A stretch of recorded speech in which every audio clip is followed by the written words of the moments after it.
What's up, guys? Evan 47 and welcome to Watching for the Plot. Subscribe for more content coming your way. No quirky intro this time because I feel like this specific show is interesting, to say the least. Now, imagine a series where the villain wins and you have, I guess the best way to summarize it would be like 7 group of young adult teenagers, I want to say college bound, are wandering in the woods. You know, they're just adventuring, pre-COVID, obviously. This isn't any post-COVID shit. This was made in 2003, obviously. They're wandering in the woods, and they all have names, and those names are Naoya, Jun, Akira, Yukari, Sayaka, Wakamiya, and Chikami. We have one of the girls, her name is Yukari. Yukari is like, hey guys, I want to drink some water from the stream. And then the crew, i.e. Naoya, is like, nah man, you gotta go upstream to get that shit, and he kicks Jun. A lot of interactions here, a lot of fun banter going on. So they go further into the woods, they drink water upstream, like, oh man, this is great, pure water, hell yeah! And then while they're out there, one of the crewmates decides to wander in the wilderness. Be like, wow, this is really good nature. Someone confronts them, and then the person's like, oh, nothing, I'm fine, ha ha ha, not suspicious at all, ha ha, you know what I mean? It rains, a minute later, they go to the abandoned mansion, and then hilarity ensues, and 2 people are murdered. And 4 bodies are dumped into the ocean at the end of the story. And that's the end of Black Widow.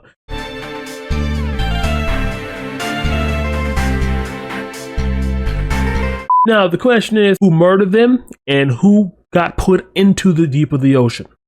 So let's begin with them arriving at the mansion, right? They're at the mansion now. And at this mansion, they realize something, right? They realize that they go into the rooms are changing to replicate the rooms they have at home. It's almost like Stephen King's The Institute, where it's like they kidnap you and they replicate your room to make you think you're still at home. It's like that for this mansion. And when they started realizing that, it was like, oh wow, something's really weird going on here. Oh my god, this is crazy. And then while they were like trying to wander around the place, all got split up. Their magically got split up. And then one of the girls, named Sayaka with the pigtails, she was getting tied to a bedpost.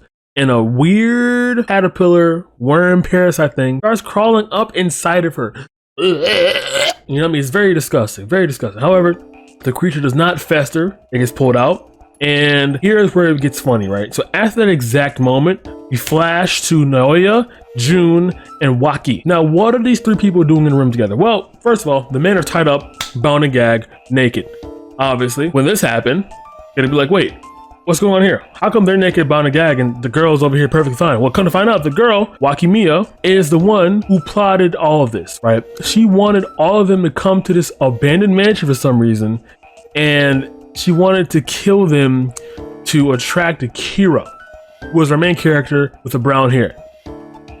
Now, how she goes about this is very interesting because she has multiple personality disorder, right? And the second personality is like pure unfiltered evil. And for the most part, the unfiltered evil comes out whenever faced with a decision that they have to make, right? So for example, back to this room, the white ass room that they're in, Wakamiya is like, hey, Naoya, listen, I'm gonna fuck you.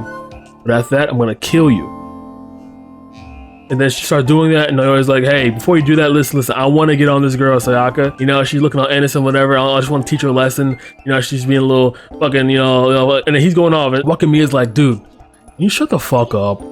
And then she stabs him, and then he dies. And then Jun's standing there screaming his eyes out. And then on top of that, everyone finds out Naoya's dead body. And when that happens, people realize, oh shit, this is an abandoned mansion. Now, at this point, right, I will have to mention that when they found the body, everyone was together except Wakamiya. Why? Because she was planning her next scene, obviously.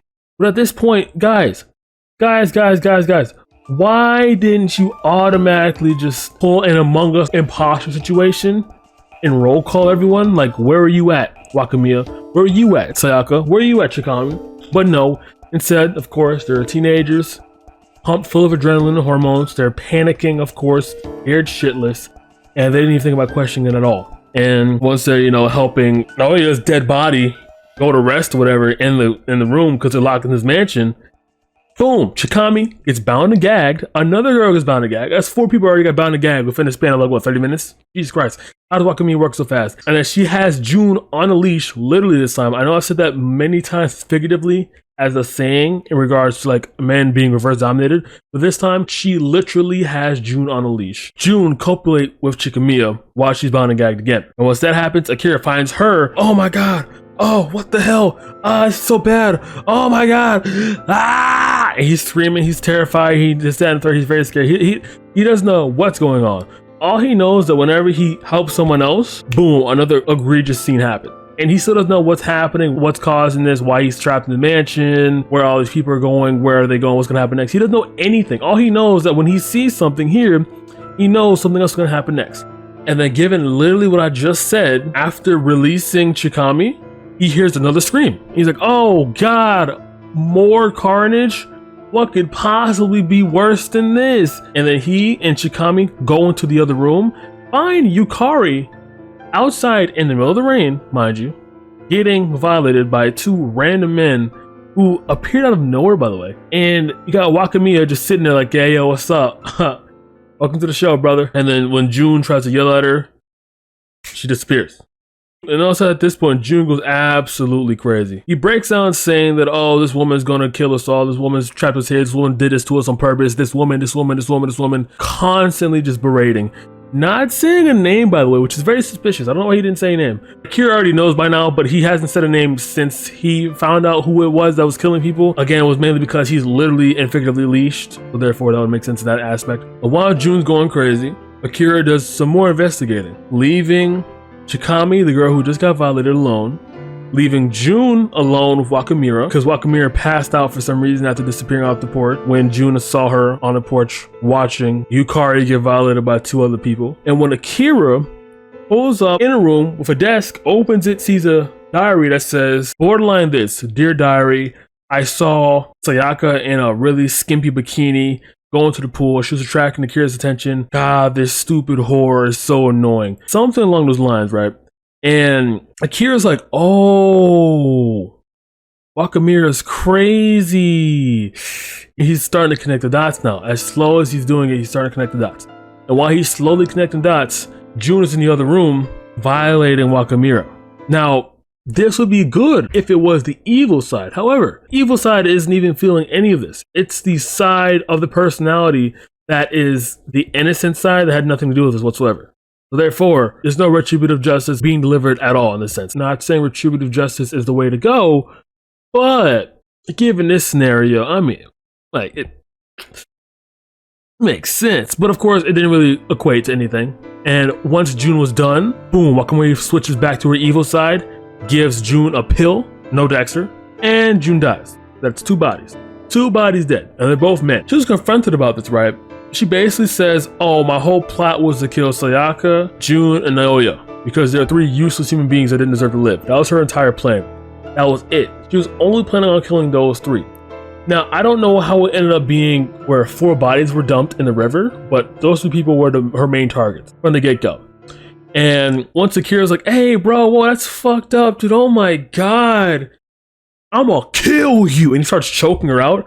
Sokka's like, hey, yo, don't do that. Please, Akira, stop. What are you doing? Akira's like, bro, if I don't kill her now, she's going to destroy us.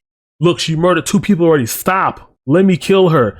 Sokka's like, no, please, stop. And Wakamira's like, hey, thank you, Sayaka. I really appreciate it. You're a real doll. You know, you're a complete harlatan and does nothing with her body at all but seduce the men I love. And then she just slaps Sayaka unconscious. Then Akira Wakamiya, the girl with the multiple personalities who just slapped Sayaka across like 40 feet, have sex. And then once that happens, boom, Akira's mind just flipped. Now he's completely hooked on Wakamiya to the point where he's complicit in helping her clear the house, clear the mansion. How did he do this? Well, when everything was said and done, he took all the bodies, dumped them in the lake. Now, there's one person who escaped. The one person who we all assume was dead until this exact moment. That one person is the person who I haven't mentioned, by the way, in quite some time. Yes, Yukari. Yes. At the beginning of the second episode, it was showing Yukari having PTSD flashbacks of this exact mansion, what's going on here. And in the midst of those flashbacks, it was showing her escape in her escape route to the hospital she's at right now. And at this hospital, she's geeking, she's bugging, she's going absolutely bananas. Because, of course, she escaped a situation that would have killed her if she stayed any longer. I don't know how she escaped, but she did. And bodies that were dumped were as follows, okay? There were Sayaka, Chikami, Naoya, and June. Obviously, if you're Wakamiya, think about it this way. You had to get rid of all 4 of them. You had to. Now, I don't know what they're going to do about Yukari. I guess she's just so crazy that no one would believe her. But the 4, you had to do it because number 1, Naoya and June were dead bodies. Disposable, easy. Number 3, Sayaka, while she isn't dead, she was unconscious, but she borderline saw and heard everything that was going on around, right? She saw and heard everything. Like, she saw and heard Akira about to kill Wakamiya, or her having split personality and killing everyone else. And she saw the bug that was going to crawl into her that was from Sayaka. Like, she saw everything. And the Chikamiya, basically because she was just another victim and they had to get rid of all evidence. So, yeah.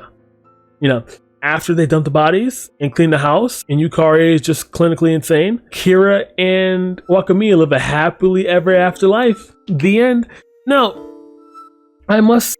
this is a cursed story. This is like a When the Cicadas Cry type story, right? This is exactly... It fits right up that alley. It's just like completely cursed. No one wins at all. If you're rooting for any good guys, completely wrong. And the only good guy, Akira, wasn't really good at all. He was just a neutral party trying to find out what was happening in this house. He just wanted to leave. And he ended up staying there for the rest of his life. That's a spooky one for October, isn't it? Alright guys, I don't have an outro, but if I did, it wouldn't matter because no makes far into video. Good night. Also, if I make the 400 again, I'll say it again. We're gonna do another stream and another daily upload schedule. Alright, see you.